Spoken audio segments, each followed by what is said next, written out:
नमस्कार, मैं मौसम कुमार। करंट अफेयर्स के क्लास में दोस्तों आप सबों का स्वागत है। तो कैसे हैं आप लोग? उम्मीद करते हैं कि बेहतर होंगे।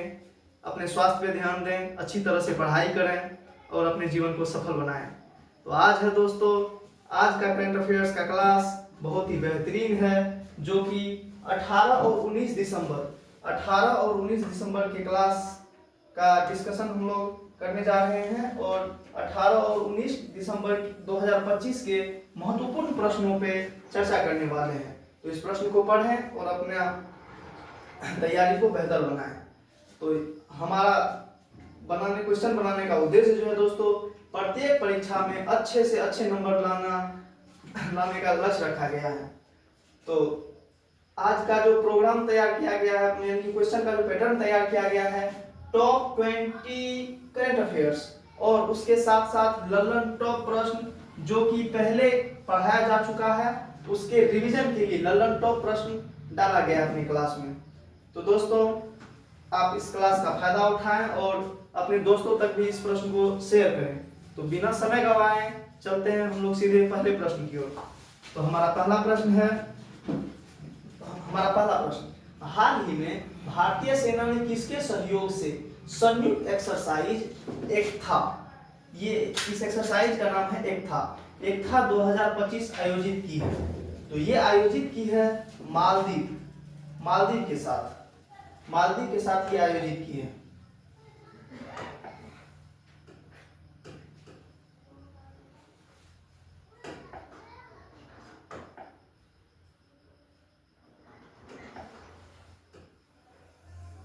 मालदीव के साथ।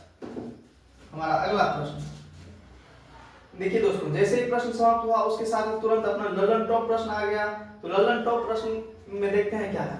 हाल ही में अनु 3, इसको काट रहे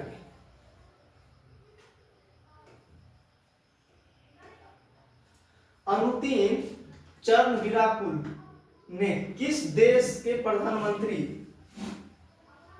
कुछ खामियां है दोस्तों प्रश्न में।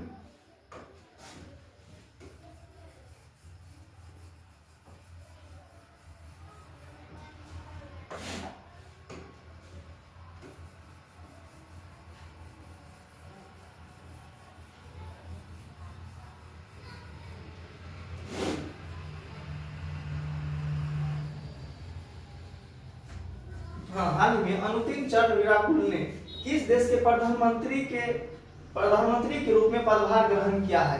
तो ये ग्रहण किया है थाईलैंड के प्रधानमंत्री के रूप में। थाईलैंड के प्रधानमंत्री के रूप में ये पदभार ग्रहण किया है, थाईलैंड के प्रधानमंत्री के रूप में अनुतिन चरणवीराकुल। हमारा अगला प्रश्न है, हाल ही में चिली के राष्ट्रपति पद पर किसका निर्वाचन हुआ है? तो चिली के राष्ट्रपति पद पर किनका निर्वाचन हुआ है? आंसर दें। चिली के राष्ट्रपति पद पर किनका निर्वाचन हुआ है? तो निर्वाचन हुआ है जोस एंटोनियो कास्ट का निर्वाचन हुआ है। जोस एंटोनियो कास्ट का निर्वाचन हुआ है। हमारा अगला प्रश्न, यानी कि चिली के राष्ट्रपति हैं जोस एंटोनियो कास्ट। अब है लर्न टॉप प्रश्न में है ऑपरेशन सिंदूर पुस्तक के लेखक कौन है? ऑपरेशन सिंदूर पुस्तक के लेखक कौन है? ऑपरेशन सिंदूर पुस्तक के लेखक हैं के.जी.एस. ढिल्लन जो है ऑपरेशन सिंदूर पुस्तक के लेखक हैं। ऑपरेशन सिंदूर जो पाकिस्तान के खिलाफ हुआ था, इनके लेखक हैं के.जी.एस. ढिल्लन। अगला प्रश्न, हाल ही में इंटरपोल ने किस ऑपरेशन के तहत लगभग 3000 तस्करी किए गए जानवरों को बचाया है? लगभग 30,000 तस्करी किए गए जानवरों को बचाया है इंटरपोल ने, यानी कि इंटरनेशनल पुलिस ने। इंटरपोल का अर्थ हुआ इंटरनेशनल पुलिस ने 30,000 तस्करी किए गए जानवरों को बचाया है। तो ये किस ऑपरेशन के तहत बचाया है? तो इस ऑपरेशन का नाम है ऑपरेशन थंडर के तहत 30,000 तस्करी किए गए जानवरों को बचाया है इंटरनेशनल पुलिस ने, इंटरपोल ने। अगला है लर्न टॉप प्रश्न, हाल ही में तमिलनाडु ने आत्मसम्मान आंदोलन की 100वीं वर्षगांठ आत्मसम्मान आंदोलन की 100वीं वर्षगांठ मनाई है। इस आंदोलन को किसने प्रारंभ किया था? तो ये प्रारंभ किया था ईवी रामास्वामी। ईवी रामास्वामी ने प्रारंभ किया था तमिलनाडु में। दोस्तों ये बहुत ही महापुरुष थे जिन्होंने ये आंदोलन प्रारंभ किया था तमिलनाडु में। तमिलनाडु में आत्मसम्मान आंदोलन के प्रणेता थे ईवी रामास्वामी। ईवी रामास्वामी आत्मसम्मान आंदोलन के प्रणेता थे तमिलनाडु में।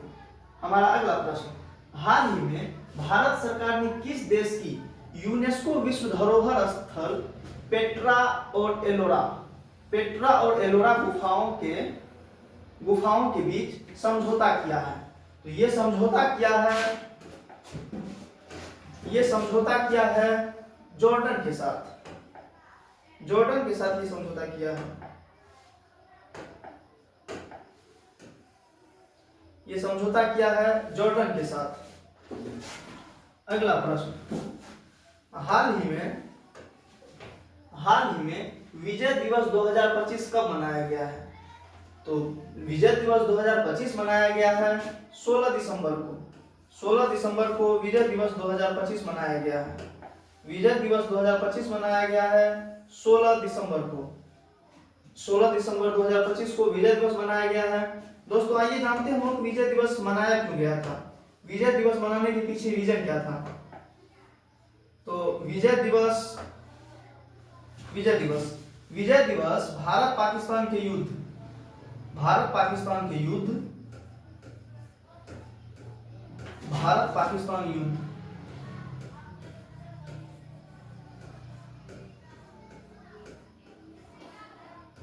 पाकिस्तान युद्ध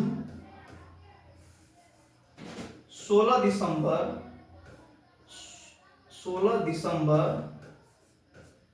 1971। 16 दिसंबर 1971 को भारत जो है पाकिस्तान को आजाद कराने के लक्ष्य से पाकिस्तान के साथ युद्ध लड़ा था, बांग्लादेश को आजाद कराने के उद्देश्य से। तो बांग्लादेश को जो आजाद करा रहा था भारतीय सेना, उसी के दरमियान जब 16 दिसंबर को बांग्लादेश आजाद होता है, यानी कि पाकिस्तान की हार होती है युद्ध में, तो उसी के याद में 16 दिसंबर को विजय दिवस मनाया जाता है। उसी के याद में 16 दिसंबर को विजय दिवस मनाया जाता है। देखिए दोस्तों, इस दिवस की सबसे खास बात है कि पाकिस्तान की 93,000 सैनिकों ने आत्मसमर्पण किया था। पाकिस्तान की 93,000 सैनिकों ने आत्मसमर्पण किया था इस 16 दिसंबर 1971 के युद्ध में, जिस दिन भारत की विजय हुई थी। इसीलिए उस दिन से विजय दिवस मनाया जाता है और बांग्लादेश एक स्वतंत्र राष्ट्र घोषित होता है। चलिए दोस्तों, हमारा अगला प्रश्न लल्लन टॉप प्रश्न, हाल ही में भूमि अभिलेख का डिजिटलीकरण करने वाली पहले आदिवासी कौन सी है? पहले आदिवासी प्रशासन कौन सी है? तो ये है बोडोलैंड है ये।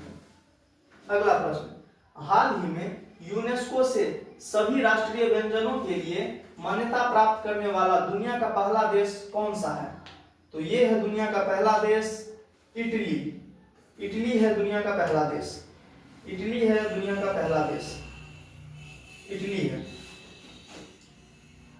हमारा अगला है लल्लन टॉप प्रश्न है, वर्ष 2026 का G20 शिखर सम्मेलन किसकी मेजबानी में होगा? तो ये होगा यूएसए की मेजबानी में होगा। अगला प्रश्न, भारत की पहली वन्यजीव सुरक्षित सड़क कहाँ प्रारंभ हुई है? भारत की पहली वन्यजीव सुरक्षित सड़क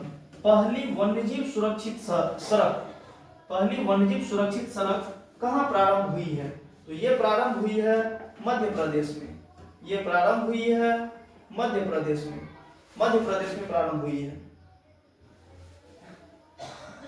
अगला लल्लन टॉप प्रश्न, हाल ही में राष्ट्रीय बाघ संरक्षण प्राधिकरण से मंजूरी प्राप्त नवीनतम बाघ अभयारण्य देवड़ीगढ़ कहाँ स्थित है? तो ये स्थित है ओडिशा में स्थित है ये, ओडिशा में। अगला प्रश्न, आठवां प्रश्न है, हाल ही में हस्तशिल्प कारीगरों को सशक्त बनाने के लिए चौपाल कार्यक्रम किसने प्रारंभ किया है? तो चौपाल कार्यक्रम किसने प्रारंभ किया है? चौपाल कार्यक्रम प्रारंभ किया है कपड़ा मंत्रालय ने। कपड़ा मंत्रालय ने चौपाल कार्यक्रम प्रारंभ किया है। कपड़ा मंत्रालय ने चौपाल कार्यक्रम प्रारंभ किया है हस्तशिल्प को मजबूत बनाने के लिए, हस्तशिल्प कारीगरों को सशक्त बनाने के लिए। चलिए दोस्तों अगला प्रश्न। इन प्रश्नों को अच्छी तरह से आप लोग ध्यान करते जाएं, या फिर हो सके तो लिख भी लिया करें दोबारा, या फिर इस क्लास को दोबारा दोगुने के स्पीड से क्लास को पढ़ लिया करें, क्योंकि ये बहुत ही महत्वपूर्ण प्रश्न है दोस्तों, जो कि आगे आने वाले सभी एग्जाम के लिए अति महत्वपूर्ण है और ये आपके अच्छे नंबर लाने में बहुत ही हेल्पफुल होगी। तो फिर हमारा 9वां प्रश्न है, हाल ही में चर्चा में रहे हनुक्का महोत्सव का संबंध किससे है? तो हनुक्का महोत्सव का संबंध किससे है, यानी कि किस समुदाय से है? तो हनुक्का का संबंध है, हनुक्का महोत्सव का संबंध है ईसाई समुदाय से। ईसाई समुदाय से संबंधित है हनुक्का महोत्सव। अब ललन टॉप प्रश्न को खास करके आप तुरंत दोहरा लिया कीजिए खुद में खुद, क्योंकि इनका आंसर भी दिया हुआ है। तो आइए पढ़ते हैं। हाल ही में केंद्रीय शिक्षा मंत्री धर्मेंद्र प्रधान ने IIM अहमदाबाद के पहले अंतरराष्ट्रीय परिसर का उद्घाटन कहाँ किया है? तो IIM अहमदाबाद के पहले अंतरराष्ट्रीय परिसर का उद्घाटन किया है। तो ये उद्घाटन किया है दुबई में उद्घाटन किया है। 10वां प्रश्न, हाल ही में किसकी आत्मकथा the one cricket my life and more, the one cricket life and more का विमोचन हुआ है? तो ये विमोचन हुआ है शिखर धवन के आत्मकथा का। देखिए दोस्तों, शिखर धवन बहुत ही अच्छे प्लेयर थे भारतीय क्रिकेट टीम के। इन्होंने जो है 24 सेंचुरी भारतीय टीम से खेलते हुए 24 शतक जड़ा है। ये बहुत ही अच्छे प्लेयर थे और 2004 के अंडर 19 वर्ल्ड कप में इन्होंने मैन ऑफ द सीरीज का खिताब भी जीता था। 2004 के वर्ल्ड कप में मैन ऑफ द सीरीज का खिताब जीता था। इनको भारतीय टीम का गब्बर कहा जाता था। ये इतने ज्यादा हरफन मौला प्लेयर थे, इनको गब्बर की उपाधि दिया गया था। शिखर धवन को गब्बर कहा जाता था, गब्बर।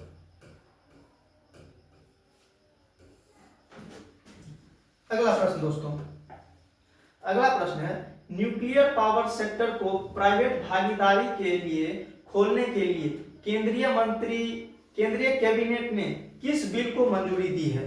तो ये बिल है, इस बिल को जो मंजूरी दी है वो बिल है शांति बिल को मंजूरी दी है, शांति बिल। अब है हमारा ललन टॉप प्रश्न, हाल ही में भ्रष्टाचार से निपटने के लिए AI मंत्री डायला यानी कि आर्टिफिशियल इंटेलिजेंस मंत्री डायला को नियुक्त करने वाला दुनिया का पहला देश कौन सा है? तो ये देश है अल्बानिया देश है। अल्बानिया ने डायला को अपना AI मंत्री नियुक्त किया है, AI मंत्री। आइए दोस्तों हमारा 12वां प्रश्न है, हाल ही में भारत का पहला योग आयुर्वेदिक क्लस्टर केंद्र बनने की उपलब्धि किसने हासिल की है? तो ये हासिल की है पतंजलि विश्वविद्यालय हरिद्वार ने। पतंजलि विश्वविद्यालय हरिद्वार ने हासिल की है, पतंजलि विश्वविद्यालय हरिद्वार। अगला प्रश्न, हाल ही में SBI के MD पद पर किसे नियुक्त किया गया है? तो SBI का MD नियुक्त किए गए हैं रवि रंजन नियुक्त किए गए हैं MD रवि रंजन। अगला ललन टॉप प्रश्न, हाल ही में चर्चा में रही डिफरेंट बट नो लिस्ट पुस्तक का संबंध किससे है? तो इस पुस्तक का संबंध है अनुपम खेर से संबंधित है डिफरेंट बट नो लिस्ट या लेस है शायद, उसमें देख लीजिएगा दोस्तों आप लोग उस प्रश्न को, अनुपम खेर के इस प्रश्न को आप लोग खुद में देख लीजिएगा सर्च करके। अगला प्रश्न, हाल ही में राष्ट्रीय ऊर्जा संरक्षण पुरस्कार 2025 से किस रेलवे स्टेशन को सम्मानित किया गया है? तो इसका आंसर दीजिए। ये सम्मानित किया गया है मियाना रेलवे स्टेशन को, मियाना रेलवे स्टेशन को सम्मानित किया गया है। अगला प्रश्न 15वां प्रश्न है, भारतीय नौसेना दूसरी MH-60R हेलीकॉप्टर स्क्वाड्रन INAS 335 का कमीशन कहां करेगी? तो ये करेगी दोस्तों गोवा में, गोवा में करेगी, गोवा में।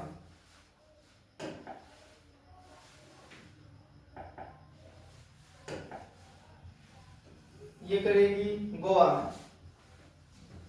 अब हमारा ललन प्रश्न, US ओपन 2025 का पुरुष एकल खिताब किसने जीता है? तो US ओपन 2025 का पुरुष एकल का खिताब जीता है कार्लोस अल्कराज ने, कार्लोस अल्कराज ने इस खिताब को जीता है, Carlos Alcaraz. US open 2025 Carlos Alcaraz, US open 2025 जीता है कार्लोस अल्कराज ने, US ओपन 2025 कार्लोस अल्कराज। अगला प्रश्न, हाल ही में IPL नीलामी 2026 में सबसे महंगे खिलाड़ी कौन बने हैं? इनका आंसर दीजिए आप लोग दोस्तों। अगर क्रिकेट से इंटरेस्टेड होंगे तो जरूर जानते होंगे, क्योंकि ऑप्शन जरूर देखे ही होंगे। तो इसका आंसर दीजिए। इनका आंसर है Cameron green, Cameron green, Cameron green जो कि ऑस्ट्रेलिया के प्लेयर है। कैमरन ग्रीन एक ऑस्ट्रेलियाई प्लेयर है, ये ऑस्ट्रेलिया के प्लेयर हैं और इनको खरीदा है सनराइजर्स हैदराबाद ने, SRH ने, सनराइजर्स हैदराबाद ने इसको खरीदा है। और कितने रुपया में खरीदा है दोस्तों? इनको खरीदा है 25.20 करोड़, 25.20 करोड़ रुपया में खरीदा है। ये IPL के इतिहास में सबसे अधिक कीमत में बिकने वाले विदेशी प्लेयर हैं। IPL के इतिहास में सबसे अधिक कीमत में बिकने वाले विदेशी प्लेयर हैं कैमरन ग्रीन, कैमरन ग्रीन। ये हैदराबाद की तरफ से खेलने वाले हैं दोस्तों। अगला प्रश्न, हाल ही में ऑस्कर 2026 में बेस्ट इंटरनेशनल फीचर फिल्म के लिए कौन सी भारतीय फिल्म शॉर्टलिस्ट हुई है? तो ये फिल्म शॉर्टलिस्ट हुई है home bound, home bound film shortlist हुई है। तो होम बाउंड फिल्म के निर्माता जो हैं, कमेंट कीजिए आप लोग कौन है होम बाउंड फिल्म के निर्माता? तो होम बाउंड फिल्म के निर्माता हैं करण जौहर, करण जौहर इस फिल्म के निर्माता हैं। होम बाउंड फिल्म के निर्माता करण जौहर, करण जौहर।